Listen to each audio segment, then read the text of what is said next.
Bismillahirrahmanirrahim. Assalamualaikum warahmatullahi wabarakatuh. Perkenalkan, saya Eka Fitraningsih NIM 90500121 dari Perbankan Syariah Aceh. Baik, di sini saya akan menjelaskan materi tentang praktik kebijakan moneter Islam.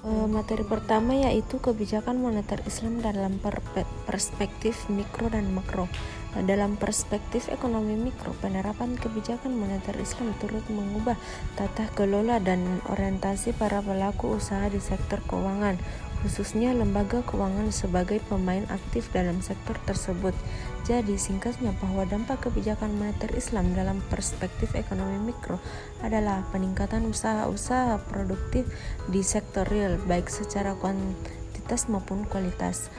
Sementara dalam perspektif ekonomi makro, kebijakan moneter Islam mengupayakan untuk menekan jumlah uang yang menganggur atau idle money untuk dimanfaatkan di sektor real.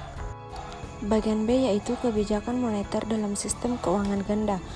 Praktik kebijakan moneter dalam sistem keuangan ganda di berbagai negara pada umumnya masih berada dalam satu atap otoritas yang sama, yaitu bank sentral negara masing-masing, salah satunya di Indonesia. Bank kebijakan moneter Islam maupun kebijakan moneter konvensional memiliki tujuan yang sama, yaitu pencapaian kestabilan harga. Jadi dalam era kontemporer saat ini, perbedaan antara sistem moneter Islam dan konvensional dalam sistem moneter dan keuangan ganda yaitu konsep profit and loss sharing atau bagi hasil sebagai pengganti suku bunga. Bagian C yaitu kebijakan moneter tanpa bunga. Ada 3 kebijakan moneter tanpa bunga. Yang pertama, menjadikan fungsi uang berjalan dengan baik di tengah masyarakat. Yang kedua, kebijakan moneter tanpa bunga dialihkan dengan sistem bagi hasil atau investasi ke sektor real menggunakan akad muamalah Islam.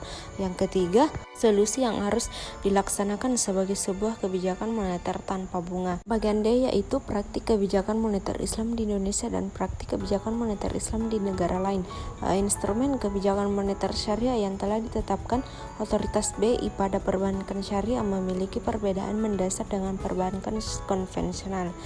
Selain Indonesia, beberapa negara lain telah menetapkan instrumen kebijakan moneter syariah.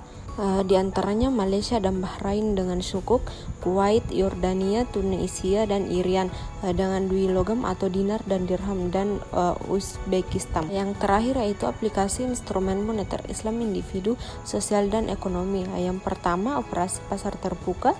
Yang kedua, fasilitas diskonto. Yang terakhir, rasio cadangan wajib. Baik, itulah materi yang sempat saya jelaskan. Wabillahi taufiq wal hidayah. Wassalamualaikum warahmatullahi wabarakatuh.